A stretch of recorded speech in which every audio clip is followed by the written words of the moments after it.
জবান দিয়ে, আরেক হলো কর্ম দিয়ে।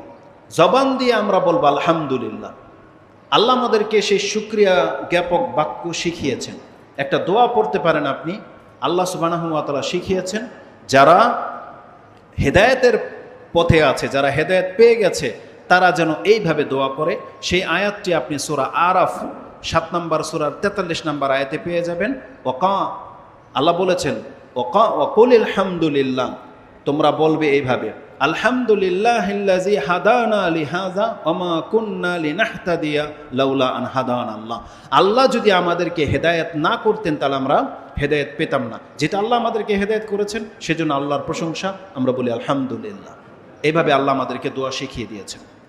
তো যেই কোনো বড় অনুগ্রহ কোনো ব্যক্তি প্রাপ্ত হবে, তার বিনিময়ে সে যদি আলহামদুলিল্লাহ বলে, তাহলে সেই নিয়ামতের শুকরিয়া আদায় হয়ে যাবে। মুখে যত নিয়ামতের মালিক আপনি হয়ে যান না